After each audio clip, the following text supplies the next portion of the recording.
পুঁজিবাদ থেকে চোরতন্ত্রে পরিণত হয়েছিল পুরো কাঠামো, বললেন শ্বেতপত্র কমিটির প্রধান।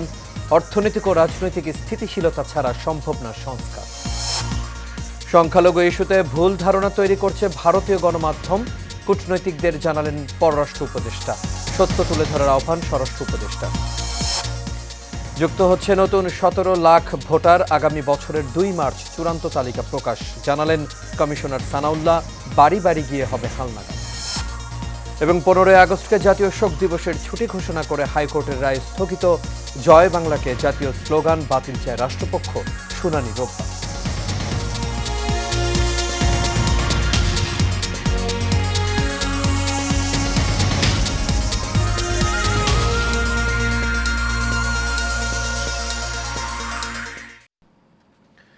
সবাইকে স্বাগত এশিয়ান নিউজে। দর্শক, পুরো সংবাদ জুড়ে আপনাদের সঙ্গে আছি আমি আনোয়ার রাজ। এতক্ষণ শুনছিলেন বিআরবি কেবল ইন্ডাস্ট্রিজ লিমিটেড সংবাদ শিরোনাম।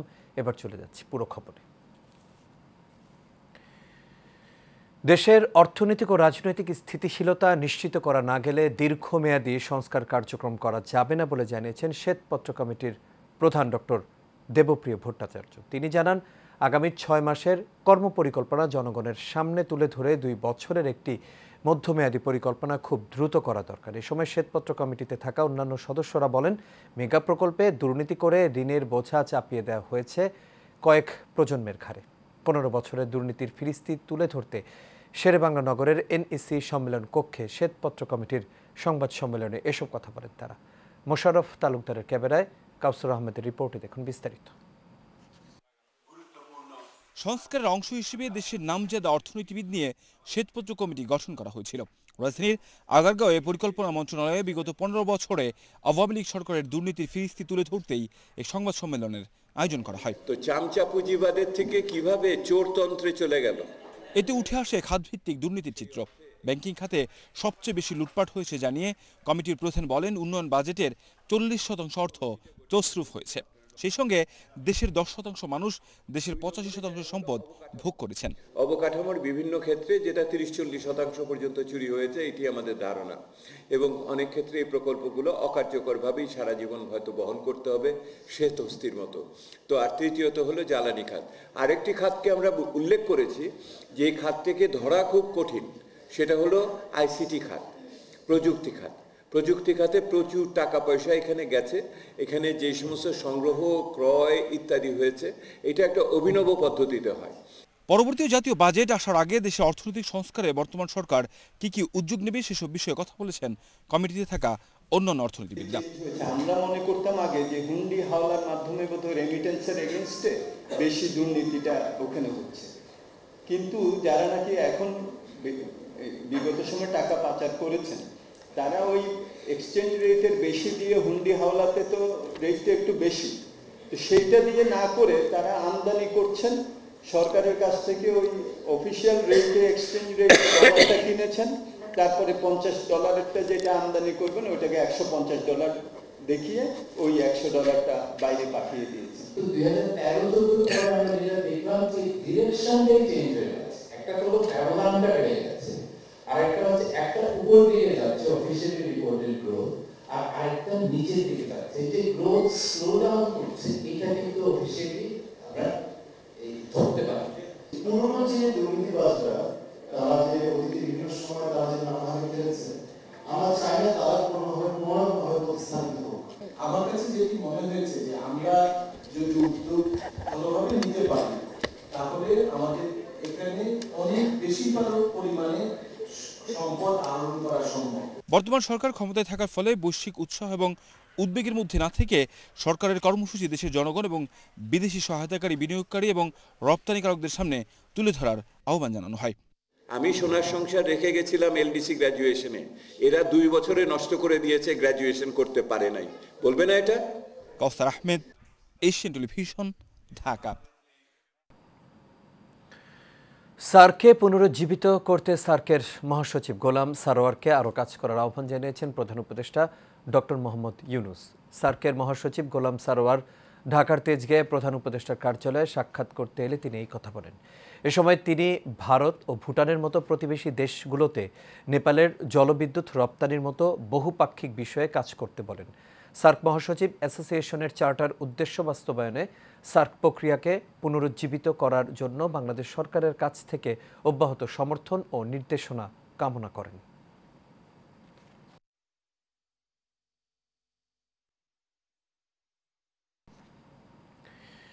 কোনো ধরনের সাম্প্রদায়িক কার্যকলাপ বাংলাদেশে চলবে না। কেউ সেটি করার চেষ্টা করলে বরদাস্ত করা হবে না বলে স্পষ্ট বার্তা দিলেন পররাষ্ট্র উপদেষ্টা তৌহিদ হোসেন। বাংলাদেশের বিরুদ্ধে একটি বৈশ্বিক ক্যাম্পেইন চলছে বলে অভিযোগ করেন তিনি। বাংলাদেশের বিষয়ে অপপ্রচার ইস্যুতে বিকেলে বিদেশি কূটনৈতিকদের পররাষ্ট্র মন্ত্রণালয়ের ব্রিফিং শেষে উপদেষ্টা এই অভিযোগ করেন। এ সময় পররাষ্ট্র উপদেষ্টা জানান, বাংলাদেশি হিন্দুদের নিয়ে ভুল ধারণা তৈরি করছে ভারতীয় গণমাধ্যমের একাংশ। কয়েকটি সীমান্ত দিয়ে ভারতীয়দের বাংলাদেশে প্রবেশের চেষ্টাকে উস্কানিমূলক বলে আখ্যা দিয়ে তৌহিদ হোসেন জানান, পরস্পরের স্বার্থ অক্ষুণ্ণ রেখে ভারতের সাথে স্বাভাবিক সম্পর্ক রাখতে চায় বাংলাদেশ। ভারতের পশ্চিমবঙ্গের মুখ্যমন্ত্রী মমতা বন্দ্যোপাধ্যায় যে বক্তব্য দিয়েছেন সেটা তার রাজনীতির জন্য সঠিক পদক্ষেপ নয় বলেও মন্তব্য করেন পররাষ্ট্র উপদেষ্টা। স্বরাষ্ট্র উপদেষ্টা লেফটেন্যান্ট জেনারেল অবসরপ্রাপ্ত মোহাম্মদ জাহাঙ্গীর আলম চৌধুরী বলেছেন, দেশে কোনো অস্থিতিশীল পরিস্থিতি তৈরি হয়নি। পার্শ্ববর্তী দেশের মিডিয়া মিথ্যাচার ও গুজব রটাচ্ছে। সকালে রংপুরে শহীদ আবু সাইদের কবর জিয়ারত পরিবারের সাথে সাক্ষাৎ শেষে ইসকন ইস্যু নিয়ে সাংবাদিকদের এক প্রশ্নের জবাবে এসব কথা বলেন তিনি।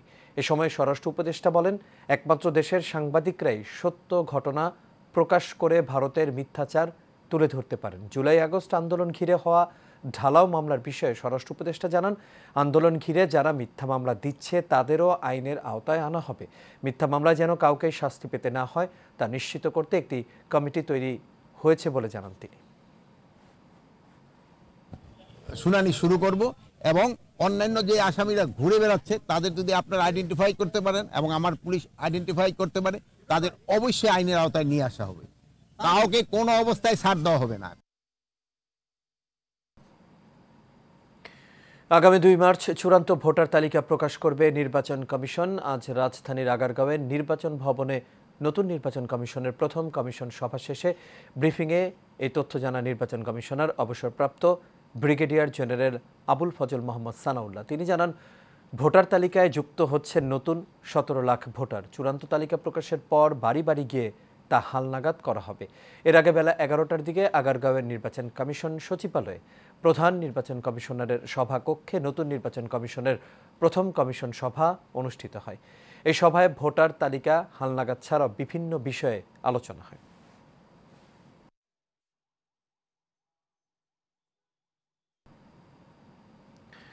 একুশ আগস্ট গ্রেনেড হামলা মামলার রায়ের মাধ্যমে বিএনপির ভারপ্রাপ্ত চেয়ারম্যান তারেক রহমানের দেশে ফেরার পথ সুগম হয়েছে। আইনিভাবে বাকি সব মামলা মোকাবেলা করে দ্রুতই তিনি দেশে ফিরবেন, এমনটাই জানালেন বিএনপির স্থায়ী কমিটির সদস্য আমির খসরু মাহমুদ চৌধুরী ও মেজর অবসরপ্রাপ্ত হাফিজ উদ্দিন আহমেদ। মন্ডল এনামের রিপোর্টে দেখুন বিস্তারিত। আরও 4টি মামলা তার বিরুদ্ধে রয়েছে, সবগুলোই মিথ্যা মামলা। বিএনপি সবসময় বলে আসছিল 21শে আগস্ট গ্রেনেড হামলার মামলা রাজনৈতিক উদ্দেশ্য প্রণোদিত ও ষড়যন্ত্রমূলক। নিম্ন আদালতের রায়ও দেওয়া হয়েছে রাজনৈতিক ইচ্ছায়। হাইকোর্টের রায়ে বিএনপির ভারপ্রাপ্ত চেয়ারম্যান তারেক রহমান সহ অন্যান্য নেতাদের খালাস করে অন্ধকারের পথ থেকে আলোর পথে অগ্রসর বাংলাদেশের প্রতিচ্ছবি বলে মন্তব্য করেছেন বিএনপির কেন্দ্রীয় নেতারা। আমরা আশা করব যে আমাদের আইনজীবীরা অতি দ্রুত সম্ভব এই মামলাগুলোকে উপস্থাপন করবে। রাজধানীর বনানীর একটি হোটেলে এবং বনানীর নিজ বাসভবনে সাংবাদিকদের সঙ্গে এ নিয়ে আলাপ করেন দলের 2 স্থায়ী কমিটির সদস্য আমির খসরু মাহমুদ চৌধুরী ও মেজর অবসরপ্রাপ্ত হাফিজ উদ্দিন আহমেদ। তারা বলেন, এই রায়ের মাধ্যমে তারেক রহমানের দেশে ফেরার বড় বাধা কেটে গেছে। যদি বিচার বিভাগ নিরপেক্ষভাবে গতকালকের মতোই আরেকটি নিরপেক্ষ রায় প্রকাশ করে, তাহলে অতি অল্প সময়ের মধ্যে তিনি দেশে ফিরে আসবেন। আমাদের আইনজীবীরা এই ব্যাপারে কাজ করে যাচ্ছে এবং আমরাও চাই যদি আগামী বছর নির্বাচন হয় তাহলে আমরা জনাব তারেক রহমানের নেতৃত্বে বিএনপি নির্বাচনে যেতে চাই। আমির খসরু বলেন, আওয়ামী লীগ প্রতিপক্ষকে ঘায়েল করতে যে প্রকল্প হাতে নিয়েছিল তার অংশ ছিল এসব মিথ্যা মামলা। ওই এক অর্ডারে শেখ হাসিনার মতো করতে এটা আমরা পারতাম, ওনার তো সেই উদ্দেশ্য থাকলে উনি সেটা করতে পারতেন, তাই না? তো উনি তো সেটা চাই নাই বলে তো উনার পুরো একটা ডিউ প্রসেস অফ লর মাধ্যমে উনি যেতে চাচ্ছে।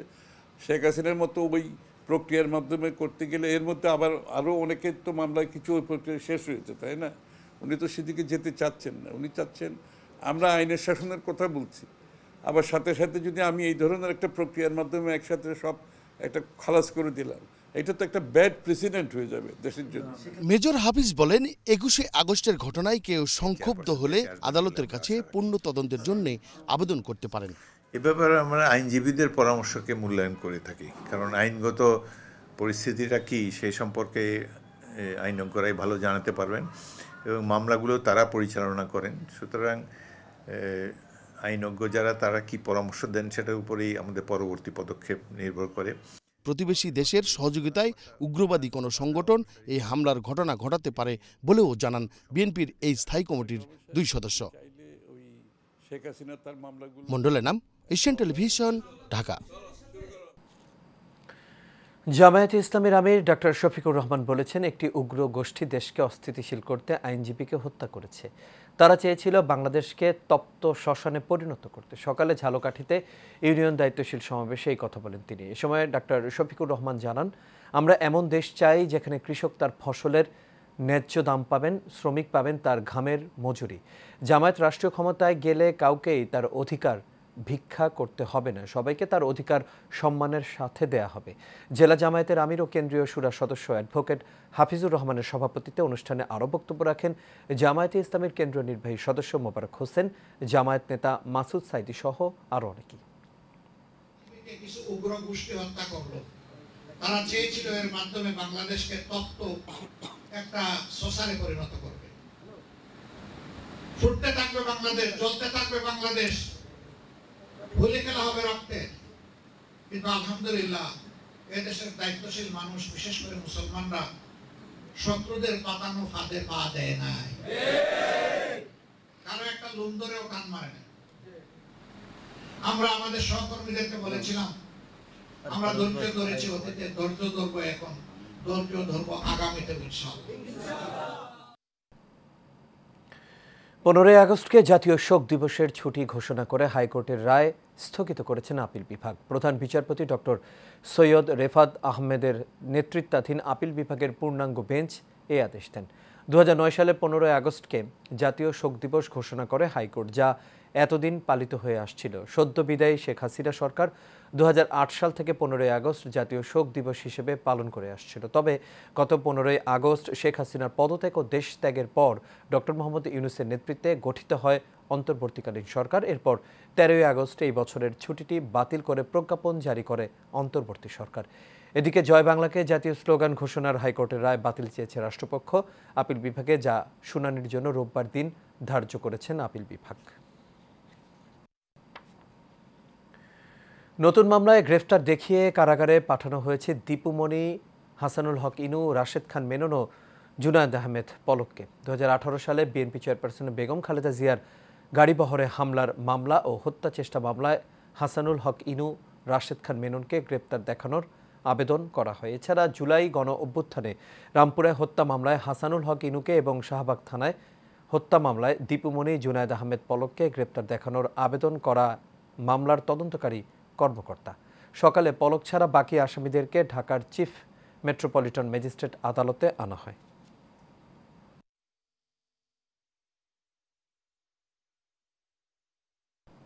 পৌষ মাঘ না আসতেই অগ্রহায়ণে জেঁকে বসেছে শীত। গত এক সপ্তাহ ধরেই দেশের সর্বনিম্ন তাপমাত্রা রেকর্ড হচ্ছে উত্তরের জেলা পঞ্চগড়ে। সপ্তাহ ধরে সর্বনিম্ন তাপমাত্রায় উত্তর জনপদের মানুষ কাঁপছেন হাড় কাঁপানো শীতে। সকাল 9টায় 10.9 ডিগ্রি সেলসিয়াস তাপমাত্রা রেকর্ড করেছে তেঁতুলিয়ায়। এর আগে ভোর 6টায় রেকর্ড করা হয় 11.2 ডিগ্রি সেলসিয়াস। এদিকে শীতে বেড়েছে জ্বর, সর্দি, কাশি, হাঁপানি সহ বিভিন্ন শীতজনিত রোগ ব্যাধি। অন্যদিকে উত্তরের সীমান্তবর্তী জেলা নওগাঁয় জেঁকে বসেছে শীত। কুয়াশার দাপটও বেড়েছে, বইছে উত্তরের হিমেল হাওয়া। এদিকে কুয়াশার কারণে কয়েকদিন ধরে দেরিতে সূর্যের দেখা মিলছে। তাপমাত্রার পারদ 12 থেকে 13 এর ঘরেই থাকছে। হঠাৎ শীতের এমন প্রভাবে ব্যাহত হচ্ছে স্বাভাবিক জীবনযাত্রা।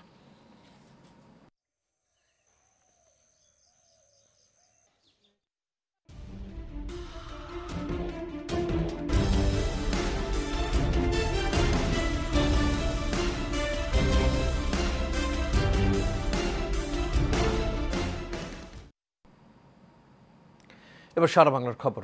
গোপালগঞ্জে যাত্রীবাহী 2 বাসের সংঘর্ষে এক ভ্যান চালক সহ 2 জন নিহত হয়েছেন। এতে আহত হয়েছে আরও 9 জন। সকালে ঢাকা খুলনা মহাসড়কের গোপালগঞ্জ সদর উপজেলার গোপীনাথপুর শরীফপাড়া বাস স্ট্যান্ডে এই দুর্ঘটনা ঘটে।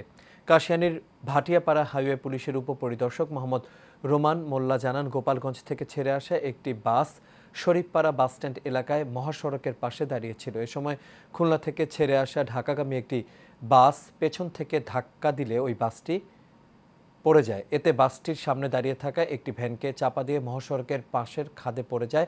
ঘটনাস্থলেই ভ্যান চালক মাসুম মিয়া নিহত ও বাসের অন্তত 9 যাত্রী আহত হন। এই ঘটনায় ঘাতক বাসটিকে আটক করেছে পুলিশ। শীতের আগমনের সঙ্গে সঙ্গে জমে উঠেছে নোয়াখালীর সেনবাগের ঢুলিবাড়ি কাবাব হাউস। উপজেলার ডুমুরুয়া ইউপির সাতবাড়িয়া রাস্তার পাশে বিশেষভাবে বানানো কাবাব ঘরগুলো প্রতিদিন বিকেল থেকে গভীর রাত পর্যন্ত শিশু, নারী, পুরুষ সহ সকল শ্রেণী পেশার মানুষের পদভারে মুখরিত থাকে। ঢুলিবাড়ি কাবাব হাউসে শিশুদের বিনোদনের জন্য বিভিন্ন রাইড রয়েছে। এছাড়া রয়েছে মনোরম খাবারের পরিবেশ, পর্যাপ্ত নিরাপত্তা, গাড়ি পার্কিংয়ে রয়েছে পর্যাপ্ত ব্যবস্থা।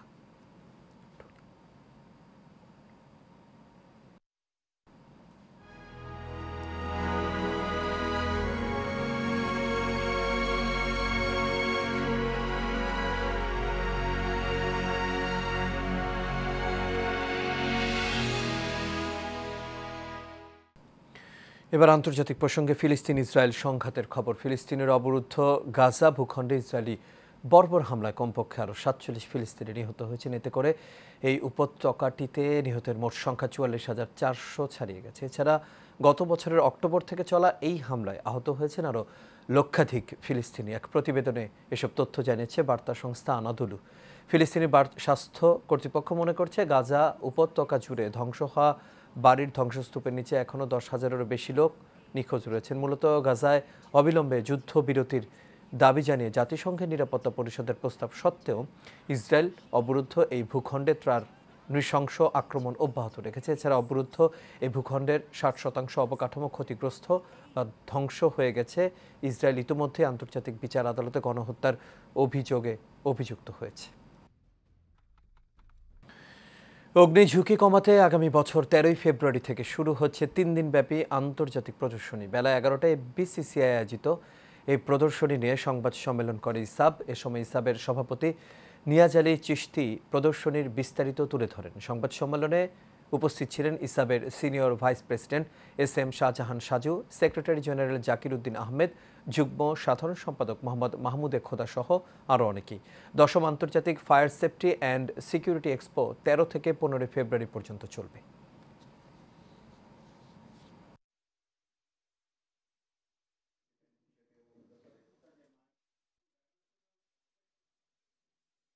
আর এর সাথে শেষ করবে এশিয়া নিউজ। তবে যাবার আগে BRB কেবল ইন্ডাস্ট্রিজ লিমিটেড সংবাদ শিরোনামগুলো দেখে নেব দর্শক। আরও একবার